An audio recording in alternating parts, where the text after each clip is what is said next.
भूर्भुवः स्वः तत्सवितुर्वरेण्यं भर्गो देवस्य धीमहि धियो यो नः प्रचोदयात्।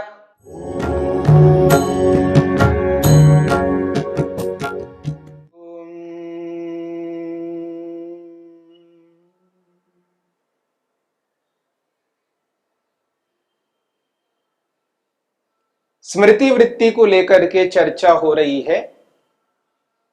दो प्रकार की स्मृति आपके सामने बताई गई है। महर्षि वेदव्यास कहते हैं स्मृतियां दो प्रकार की होती हैं। साचा द्वयी कहा है, भावित स्मर्तव्य और अभावित स्मर्तव्य।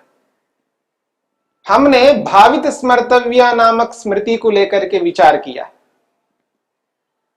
स्वप्ने भावित स्मर्तव्या, महर्षि वेदव्यास कहते हैं स्वप्न के काल में भावित स्मर्तव्य नामक स्मृति आती है, यानी काल्पनिक स्मृति।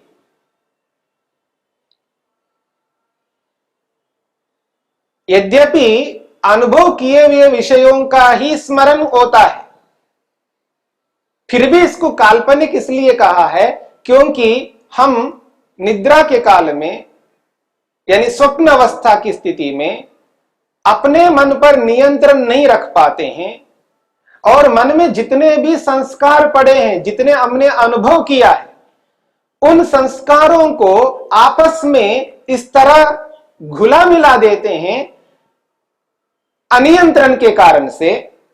मनुष्य के संस्कार को पक्षी के साथ जोड़ देते हैं और पक्षी के संस्कार को मनुष्य के संस्कार के साथ जोड़ देते हैं।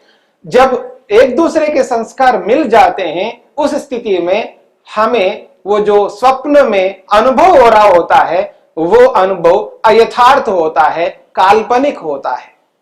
जैसा कि मैंने आपके सामने उदाहरण दिया था कि हम स्वप्न में उड़ते हुए दिखाई दे रहे हैं और जिस प्रकार पक्षी पंखों को हिलाती हुई उड़ रही होती है, वैसे ही हम हाथों को हिलाते हुए आकाश में उड़ रहे होते हैं, ऐसा दिखाई देता है। क्योंकि हमने वहां पक्षी के संस्कार को लिया, पक्षी के उड़ते हुए संस्कार को लेकर के मनुष्य के साथ जोड़ दिया और अपने आप को उड़ते हुए हम अनुभव कर रहे हैं स्वप्न के अंदर। हमने ऐसी कल्पना कर ली है वहां पर, इसलिए काल्पनिक होने के कारण से इसको कहा भावित स्मर्तव्य। अयथार्थ है, काल्पनिक है, यह स्वप्न में ही हुआ करता है। और दूसरे स्मृति का नाम दिया है अभावित स्मर्तव्य। भावित का अर्थ काल्पनिक किया है और अभावित का अर्थ अकाल्पनिक यानी यथार्थ स्मृति। तो महर्षि वेदव्यास कहते हैं जागृत समये तु अभावित स्मर्तव्या। जागरण की स्थिति में, दिन में जब हम सो नहीं रहे होते हैं, जागृत काल में दिन भर के व्यवहार में जो हमें याद आता है, जो हमें स्मरण होता है, वो स्मरण अभावित स्मर्तव्य नामक स्मरण है, यानी जो काल्पनिक नहीं है, यथार्थ स्मरण आता है। क्योंकि जागृत काल में हम अपने मन पर नियंत्रण रखते हैं, अपेक्षा से नियंत्रण रहता है। निद्रा की अपेक्षा से तो नियंत्रण ही नियंत्रण है। इसलिए जागृत के काल में, व्यवहार काल में जो जो हमको स्मरण आता है वो स्मरण यथार्थ स्मरण होता है, यथार्थ स्मृति होती है। और जो भी हमने अनुभव किया है, चाहे वो प्रत्यक्ष से किया हो, अनुमान से किया हो, शब्द के माध्यम से किया हो, उन समस्त अनुभवों को हम बार बार याद करते रहते हैं, बार बार स्मरण करते रहते हैं। इसी स्मरण को स्मृति कहा है और यह दूसरी प्रकार की स्मृति है। और इस स्मृति के आधार पर व्यवहार काल में अनेक प्रयोजनों को हम पूरा करते हैं, अनेकों व्यवहारों को संपन्न करते हैं और समुचित रूप से समुचित व्यवहार करके हमारा जो भी प्रयोजन होता है उस प्रयोजन को हम पूरा करने लगते हैं। यदि हमें स्मरण नहीं रहेगा, यदि हमको स्मृति नहीं आएगी तो व्यवहार करना दुष्कर हो जाएगा। अपने घर से बाहर निकल गए और दोबारा वापस घर में आना है हमें, तो हमें यह स्मरण आता है कि यही तो मेरा घर है। यदि इस बात को हम स्मरण नहीं रखेंगे और ऐसा स्मरण नहीं आता, ऐसे स्मृति उत्पन्न नहीं होगी, तो हम अपने घर में प्रवेश कभी नहीं कर सकते। हमें पता ही नहीं है ये मेरा घर है, क्योंकि स्मरण ही नहीं आ रहा हो। तो देखिएगा कितने ऐसे व्यवहार होंगे जिन व्यवहारों को हम इस स्मृति के कारण से करते हैं, चाहे वो माता हो, पिता हो, भाई हो, बहन हो, जितने भी हमारे साथ संबंध जुड़े हुए हैं, जिन जिन लोगों का संबंध है और जिन जिन से हमारा व्यवहार होता है, पता नहीं हम कितने लोगों के साथ कैसा कैसा व्यवहार करते हैं।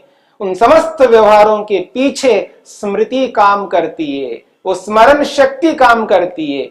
और इस स्मरण शक्ति का उठने से लेकर के रात्रि में सोने तक लगातार निरंतर उसका प्रयोग करते जाते हैं। बहुत व्यापक है स्मृति, और स्मृति के कारण से न जाने व्यक्ति कितने कितने उत्तम से उत्तम प्रयोजनों को पूरा करता है।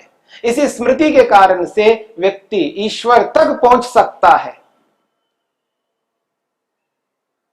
और महर्षि वेदव्यास कहते हैं ये जो स्मृति उत्पन्न होती है, इस स्मृति उत्पन्न होने के पीछे क्या क्या कारण हो सकते हैं।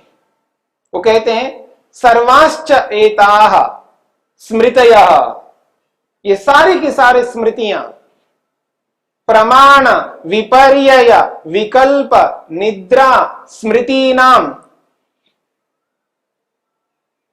प्रभवन्ति, यानी ये सारी की सारी स्मृतियां प्रमाण वृत्ति से उत्पन्न होती हैं। प्रमाण वृत्ति में प्रमाण 3 प्रकार का है, प्रत्यक्ष प्रमाण, अनुमान प्रमाण और शब्द प्रमाण। तीनों प्रमाणों से संबंधित स्मृति आती है। फिर कहा विपर्यय, जो जो मिथ्या ज्ञान हुआ है हमें, जो जो हमने गलत अनुभव किया है, उल्टा ज्ञान अनुभव किया है, विपरीत जाना है, सारा का सारा मिथ्या ज्ञान, उसकी भी स्मृति आती है। और विकल्प, जो जो हमने विकल्प के माध्यम से जाना है, विकल्प वृत्ति के माध्यम से एक वस्तु को 2 विभाग करके गुण और गुणी के रूप में, धर्म और धर्मी के रूप में, अवयव और अवयवी के रूप में अनुभव किया है, उन सब की स्मृति हमें आती है। तो विकल्प स्मृति भी हमें उत्पन्न होती है। प्रमाण, विपर्यय, विकल्प और निद्रा, निद्रा की भी स्मृति आती है। बहुत अच्छी नींद आई थी, 5 दिन पहले मेरे को बहुत अच्छी नींद आई थी और ऐसी नींद आई थी, उसका हमको स्मरण होता है। निद्रा की भी स्मृति आती है। तो 4 वृत्तियों के माध्यम से स्मृति उत्पन्न होती है। और महर्षि वेदव्यास कहते हैं स्मृति से भी स्मृति होती है। जैसे अन्य वृत्तियों से स्मृति होती है, ऐसे ही स्मृति भी एक वृत्ति है और स्मृति वृत्ति से भी पुनः स्मृति होती है, यानी स्मृति से भी स्मृति। हमने याद किया, स्मरण किया, उस स्मरण किए हुए को पुनः स्मरण करना, यह है स्मृति से स्मृति। तो इस प्रकार से 5 वृत्तियों से स्मृति उत्पन्न होती है। और 5 वृत्तियों में 4 वृत्तियां हैं जो प्रमाण, विपर्यय, विकल्प और निद्रा, इन 4 वृत्तियों से स्मृति हो ही रही है। उसके साथ साथ ये भी कहा स्मृति से भी स्मृति होती है। तो इस प्रकार से 5 वृत्तियों से जो स्मृति हो रही है, इसलिए 5 एक तरफ और ये इन 5 से उत्पन्न होने वाली स्मृतियां एक तरफ, इसलिए समस्त वृत्तियों में ये जो स्मृति वृत्ति है बहुत व्यापक वृत्ति है। और स्मृति वृत्ति से नाना प्रकार के व्यवहारों को हम करते हैं। और ये भी महर्षि वेदव्यास कह रहे हैं सर्वाश्च एता स्मृतयः सुख दुख मोहात्मिकाः।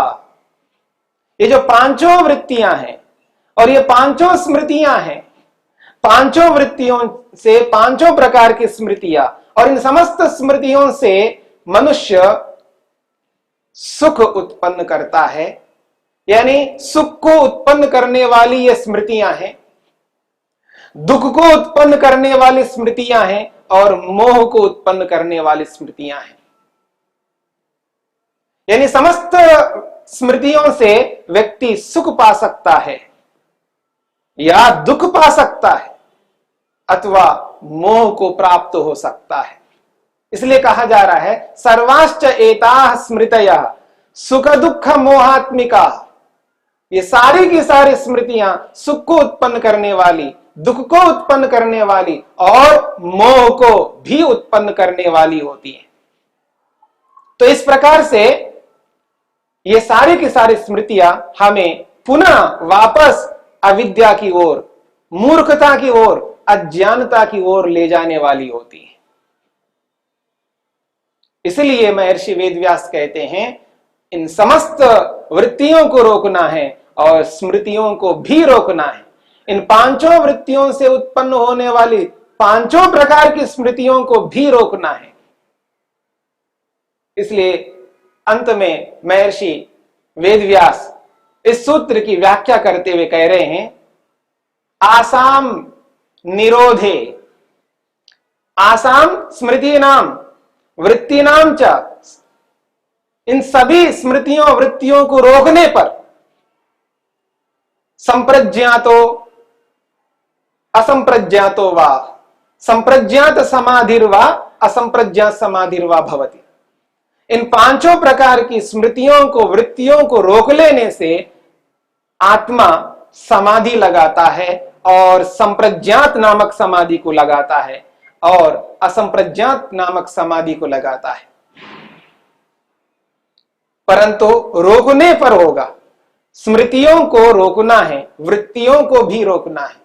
और जिस प्रकार से ये जो स्मृति है, ये स्मृति व्यवहार काल में, जब जीवन में प्रातःकाल उठने से रात्रि तक सोने तक जब व्यवहार हम करते हैं, इस व्यवहार काल में स्मृति का होना अनिवार्य है और इस स्मृति को रखने के कारण से हमें सुख मिलता है, दुख नहीं मिलता है। व्यवहार काल में स्मृति रखना, याद करना, ये सुखदाई है।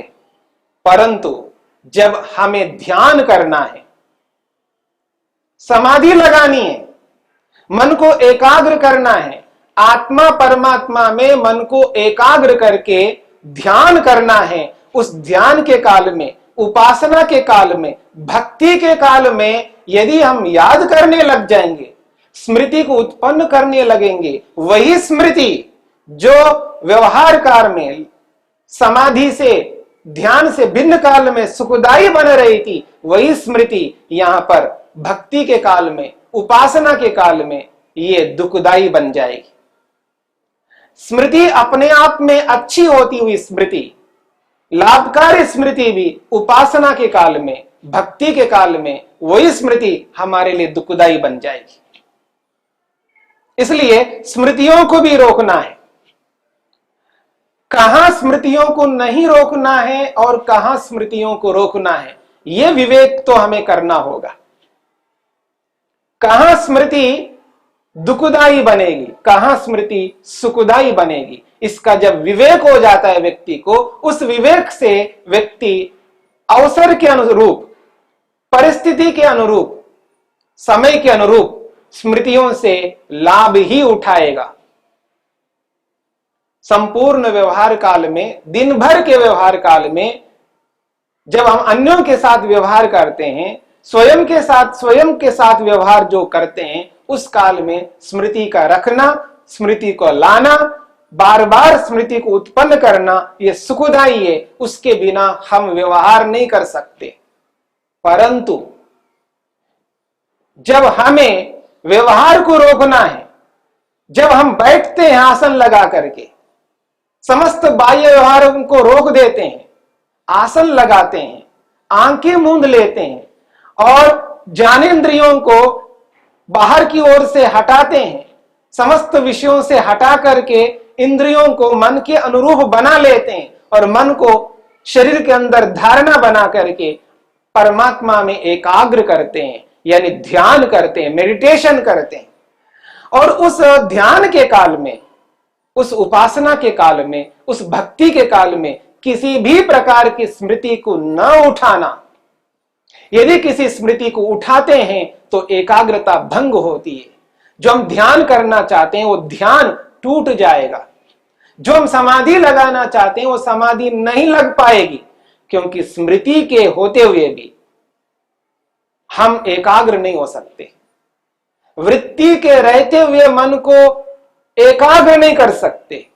इसलिए महर्षि पतंजलि कहते हैं समस्त वृत्तियों को रोकना है, एक भी वृत्ति को उठाना नहीं। कब नहीं उठाना है? ध्यान के काल में, उपासना के काल में, समाधि के काल में।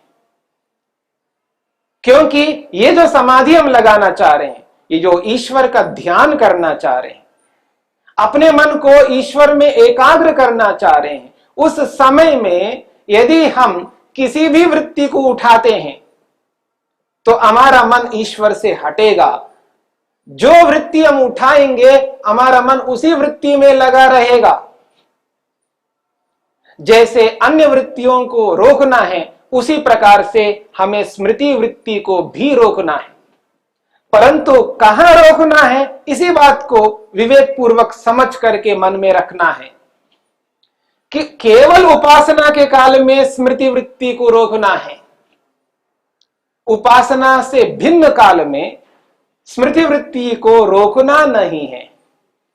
बस ये याद हमने रख लिया तो हमारा ध्यान, हमारी उपासना, हमारी भक्ति भक्ति के रूप में, उपासना के रूप में, ध्यान के रूप में हो पाएगा। और सबसे बड़ी समस्या मनुष्य के सामने यही है कि व्यक्ति उपासना के काल में बहुत सारी स्मृतियों को उठा लेता है, बहुत सारे स्मरणों को मन में ले आता है, जिनको विचारना ही नहीं है, जिनके बारे में सोचना ही नहीं है, उन स्मृतियों को भी ले आता है। और ऐसा लगता है व्यक्ति को, न जाने ये कैसी कैसी स्मृतियां मेरे मन में उभर रही है। उभरती नहीं है, हम उभराते हैं, यानी ये आती नहीं है, हम लाते हैं। क्योंकि हमारी इच्छा के बिना, हमारे प्रयत्न के बिना कोई भी स्मृति नहीं आ सकती है। क्योंकि स्मृति अपने आप में अलग चीज है, मुझसे, आत्मा से अलग है। मन में रहने वाली स्मृति को जब तक आत्मा प्रयत्न पूर्वक उठाता नहीं है तब तक वो स्मृति नहीं आ सकती है। और सबसे अधिक सावधान इस स्मृति वृत्ति को लेकर के रहना होता है। बाकी वृत्तियों को भी हम सावधान पूर्वक रोकेंगे, लेकिन उसके लिए उतनी मेहनत, उतना पुरुषार्थ नहीं लगता जितना पुरुषार्थ व्यक्ति स्मृति को रोकने में लगाता है। क्योंकि सबसे अधिक व्यक्ति को प्रभावित करता है स्मृति वृत्ति। इसलिए स्मृति वृत्ति को हमें रोकना है, जिससे सारी वृत्तियां रुक जाएं और अपना मन ईश्वर में एकाग्र हो सके। इसीलिए इन पांचों वृत्तियों को रोकना है और विशेषकर स्मृति वृत्ति पर ध्यान दे करके विशेष प्रयत्न पूर्वक हमें उपासना के काल में रोकना है। तब जाकर के ये स्मृति वृत्ति उपासना के काल में भी सुखदायी बने, और उठाएंगे तो दुखदायी बन जाएगी। इतना समझ करके हमें आगे बढ़ना है।